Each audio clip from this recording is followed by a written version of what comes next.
What's going on, you guys? Welcome back to another brand new video. Now today we're going to be doing a part 2 of 10 criminally underrated black metal albums from the 90s. And if you haven't watched my previous video, go watch it now. You guys know the drill. If you watched my last video, let's get into the video. Thy Serpent, Forest of Witchery, 1996. Coming out of the land of Finland, this album here by Thy Serpent brings a strong stance of abstract forestry nature vibes to the listener, and yet still brings some darkness and hate into their themes and overall production. Kind of like what Burzum was doing earlier, trying to expand the formula into the sound and something new to the table that could or could not be coined as black metal. Overall, the sound of this album is supposed to be viewed and sound naturistically with a moderately heavy-duty occult production and mixes. From the tracks flow from extensive melancholy slow rhythm-based guitar melodies with hints of dark ambient parts scattered within some songs, and most importantly the mid-fast paced moments where its flow, it's soaring from the guitar riffs stripped down and wailing vocals down to the drumming that's played on the record as well, especially with like the lyrical songwriting on this record, with lines that come across as if they are being presented as poetic and very enhancing. Taking tracks like the opening track, Flowers of Witchery in Bloom, and one of the deeper cuts, which is one of my favorites on this record,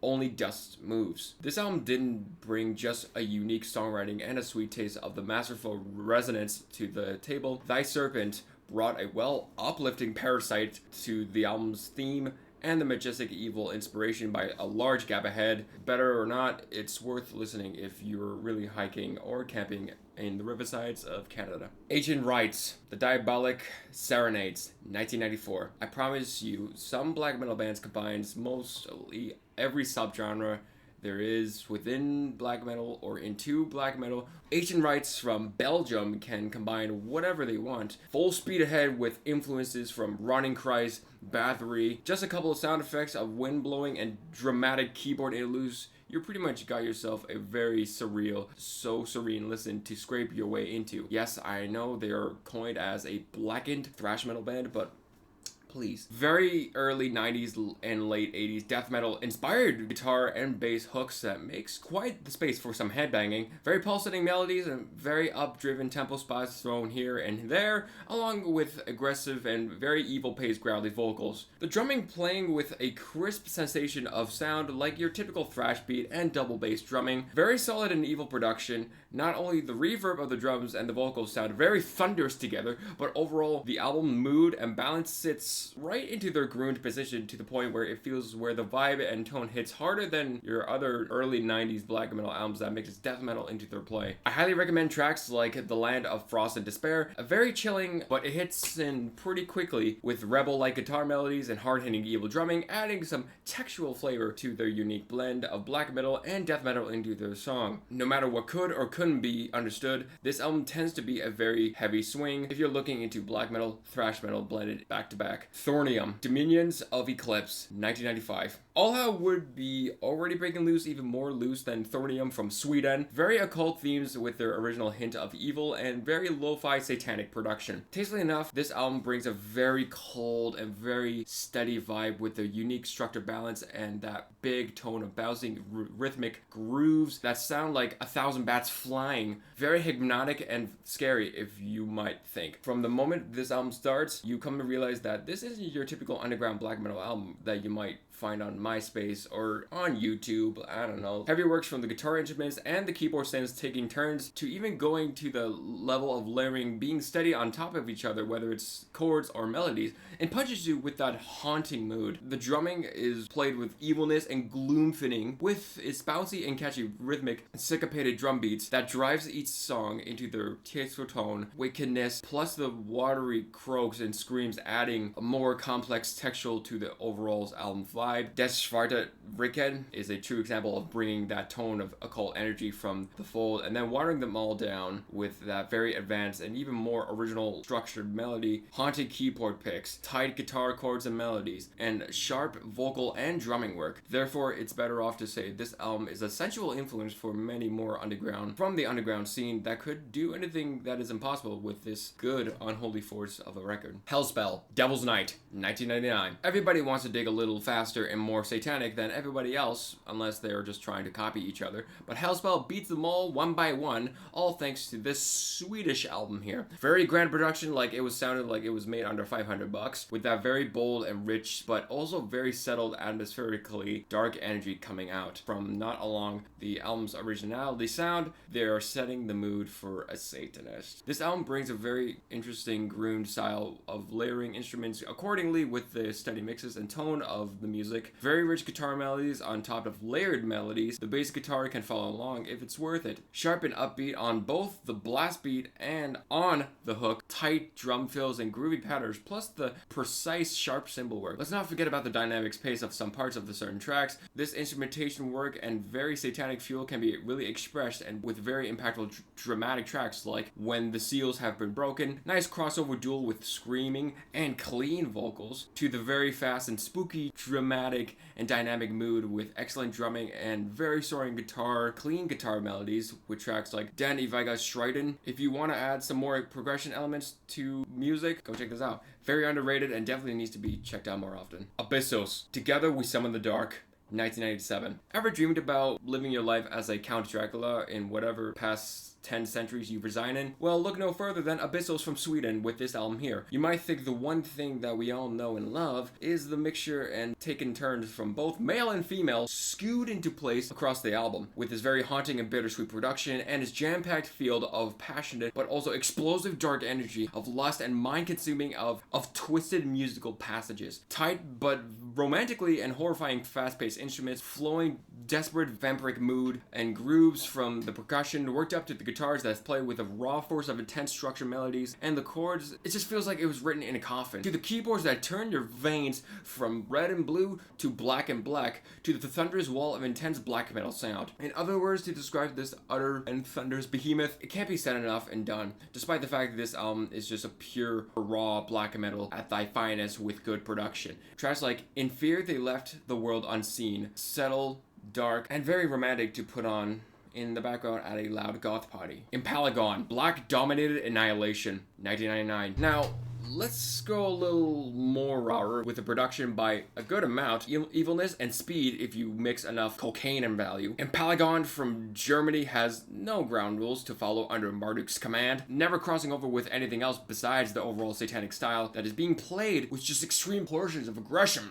This album brings a very dense crisp of headbanging guitar chords and melodies that's crushing and overpowered grooves, along with the keyboard synths harmonically adding more dark textural to their sound. While the drumming on this record is nothing but, without a doubt, pure fucking mayhem, blasting away at extreme fast-paced driving flows, full speed ahead. The vocals full of hate, aggression, despair, evilness, and heaviness with that high raspy screams. It's buried in the mix, but it's in a well done way because it will bring you some empathy and a much rich breath of darkness. Tracks like Empire of Satan goes down as, if not the top 10 best black metal tracks of 1999. Other tracks on here is like Unholy Spheres, full of riches and catchy, evil, raw bobbers. Better for it, this album goes down in history. This album goes down in history as a black metal war call, significantly precise in their band steps. Dead Silent Slumber, Entombed in the Midnight Hour, 1999. Now let's add another band from Sweden that combines symphonic elements, fast, and abrasive blackened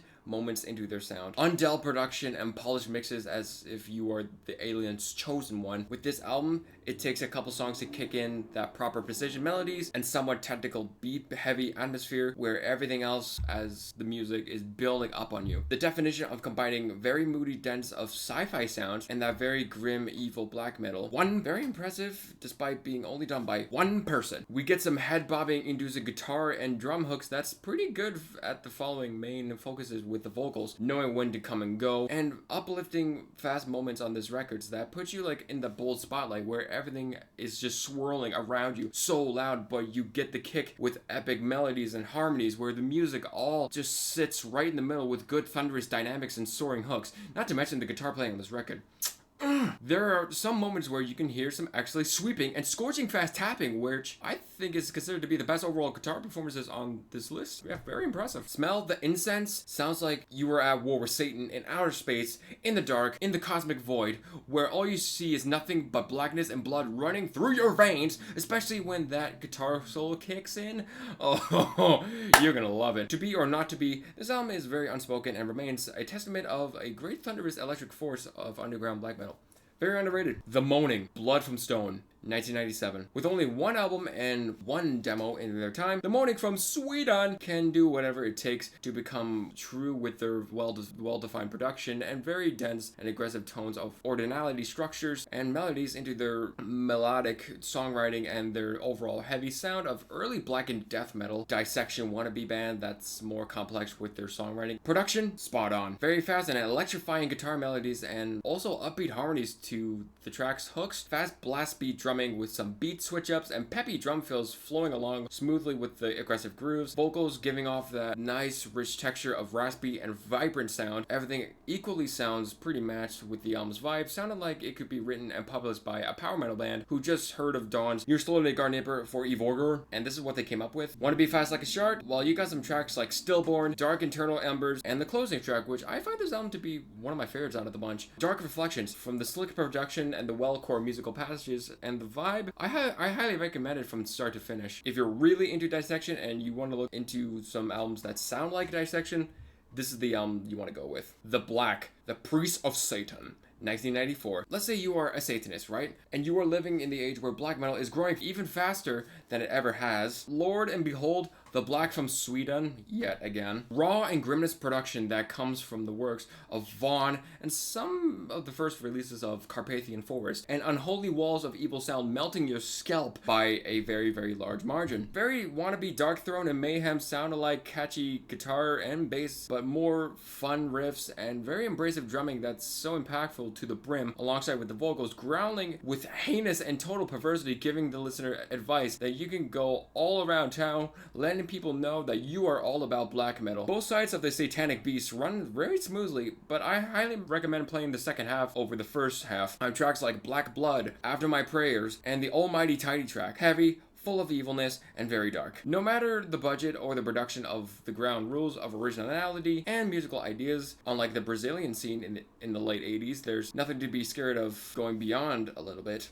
Wallachia, from Behind the Light, 1999. Honestly, I couldn't complete this list without Wallachia from Norway. Euphoric likes of combining themes of old paganism and naturistic tales. From that etheric likes of combining themes with old paganism and naturistic tales and themes of darkness. This song reminds you that this isn't your typical Dungeons and Dragons soundtrack. It's putting a nail in the coffin where inside it's impacted with everlasting flowing production and uplifting medieval crypts patterns of strong, smoothed down layers into this album's sound. It's like you are playing Skyrim in actual time, but in the 1300s. Counterpoint keyboard voices and beat-heavy instrumentals, sharp guitar harmonies and melodies, and tight, hard-hitting blasting and groovy drum work all collecting together, all on top of each other, as well as the vocals. They are impactful and full of rage, where to the point you might be riding a dragon in the far north in the coldest woods imaginable. Even the dynamics fit well with the immersed sound, with calmer moments on the certain tracks, like where the synth parts sounded like if the battle is now calm and settled after the storm, and there's nothing but rust and ashes left behind. If you want to relieve yourself into that moment and travel back in time and be that embracive warrior, I highly recommend tracks like A Crucifixional Disinfection, because it's infected with darkness and heaviness. The most important part, it's about medieval war. This album is very fun to listen to during the fall season or spring season. Jam-packed of raw energy and victorious perversity, this album is highly recommended. Let me know what other bands and albums are criminally underrated, and also what are your thoughts on this video? Did you like it? Did you hate it? What are your thoughts on the comments? Let me know what your own thoughts are in the comments. Alright, I know it's been a while. Cheers.